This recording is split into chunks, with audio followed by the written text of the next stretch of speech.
Hi everyone, welcome back. In today's lesson, we're going to go ahead and talk about demand.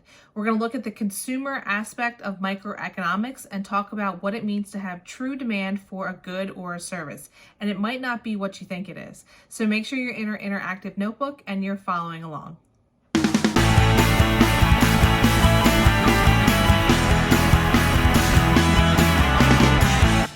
All right, so we're on page 3 of your interactive notebook, and again we're talking about demand.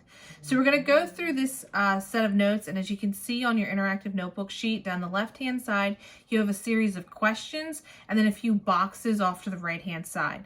So basically every slide we're going to answer that question and you're going to fill it in the corresponding box on the right hand side. So let's start off first with our essential question. Today we want to talk about what is the law of demand. So let's first talk about what is a market. And you've heard me say a couple times that a market isn't like the grocery store. I know a lot of us call us like, oh, I'm going to go down to the market, I'm going to buy this, or maybe like your parents or grandparents have said that, I don't know. But the market, we're not talking about like the grocery store. A market is a group of buyers and sellers of a good and a service. That's all a market is. So basically our buyers and our sellers are going to determine the price of goods and services based on supply and demand. So a market could be like you have, you want to sell your lunch. I don't know. You come to school tomorrow and you just think, my mom packed me peanut butter and jelly. I don't really like it. Maybe I can try and sell it to somebody and then I'll take that money and I'll go buy school food. Whatever. I don't know. You've created a market for PB&J. Terrible example, but that's a market. All right. So what is demand? Like I said, you might be saying to yourself, well, demand means I want it and I buy it. That's demand. I have demand for something. But if you think about it, if you just say you want something and you want to go buy it, you're going to have everything you want. There are so many things out there. But to have true demand for something, you have to have 3 key components: desire, ability, and willingness to purchase a good or a service. Desire is that, hey, I want it. We all have that. Like there's a bajillion things I want right now. But the ability and the willingness, those are the 2 kickers, because you have to have the cold hard cash to purchase it and then the willingness to depart with that cold hard cash. So consumers have to be willing and able to purchase something in order to have true demand for a good. So for example, you can see the picture of this Jeep here. My sister and I always wanted a Jeep Wrangler. But having true demand for it, like I say, like we wanted it, but we never had true demand for it. We never had enough money to purchase one, and we weren't really willing to buy one. So we never really had true demand. Now, we're going to talk about something in this unit known as quantity demanded, and it's different than true demand. Quantity demanded is the amount that consumers are willing and able to purchase at a given price. And we'll show you a table for that in a minute. This is a little bit different from demand because demand isn't like what we're actually purchasing. It's just that desire, that willingness, that ability to purchase something. Quantity demanded is how much we physically purchase at a specific price point. Now, the law of demand is going to tell us the price and quantity have an inverse relationship.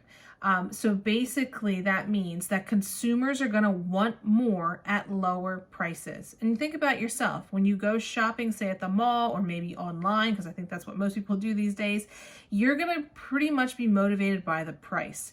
If you don't like the price, you might shop around and find it somewhere cheaper. Now, yes, there are going to be some products out there where you're like, no, I don't care about the price. I'm going to buy it. Like pizza. Maybe you have a favorite pizza place and you could care less if their pizza costs $3 more than the guy down the street. Like you like it. It's awesome. Mama Pros is so much better than like Domino's, whatever. You're willing to pay that extra $3 because you really like it. That's kind of the exception to the rule. The general rule is that 9 times out of 10, most people are going to say, Mama Pros is too expensive. Pizza is pizza. I don't care. I'm saving $3 and going with the other guy. Some people are motivated by price. So in your interactive notebook where you see these arrows, you want to fill in the little blue boxes what I have on my arrows here. So you can see as the price goes up or as it increases, the quantity demanded is going to decrease. The more expensive something is, your quantity demand, how much you want to purchase of something, is going to decrease.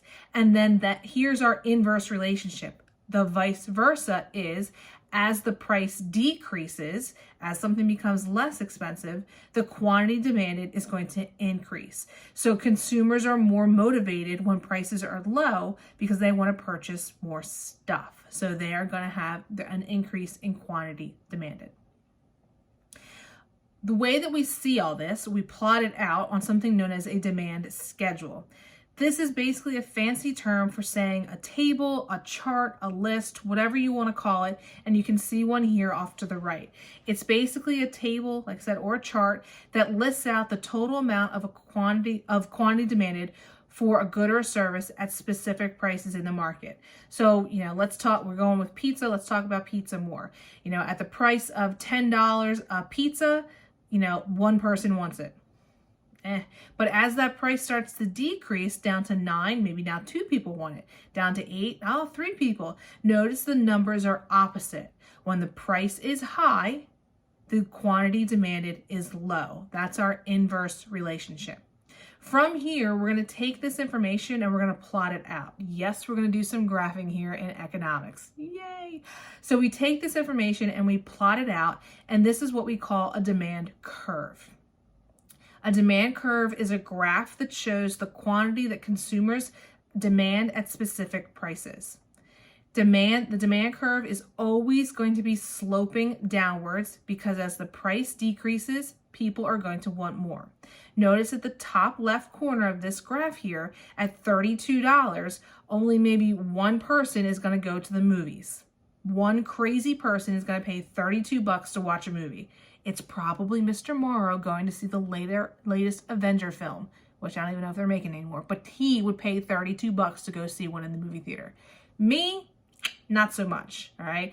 I'm going to be the person that says, let's drop the price down a little bit. And notice as the price goes from $32 to $16 to $18 to $8, the quantity demanded is increasing. So at $16, 6 people want to go. At $8, 12 people want to go.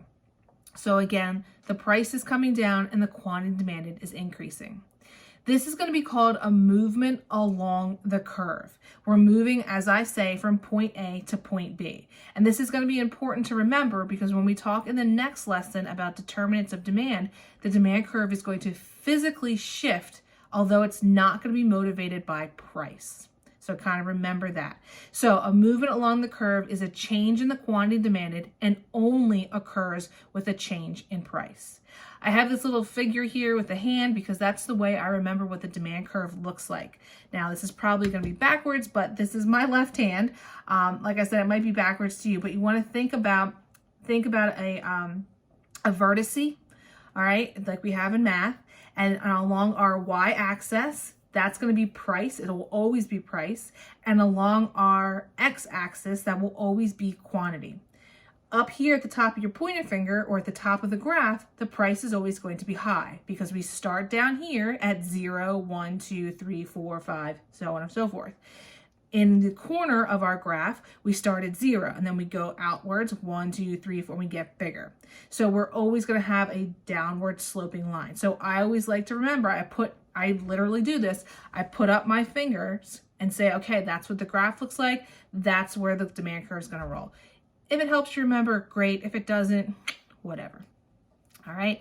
So again, in this lesson, we've been talking about what is demand. Remember, it's 3 things that go into it. It is desire, but it's also the willingness and the ability to purchase a product. In our next lesson, we're going to talk about what happens if the price doesn't change, but we have a change in demand. What's that look like? So make sure you tune in with that. Thanks for watching.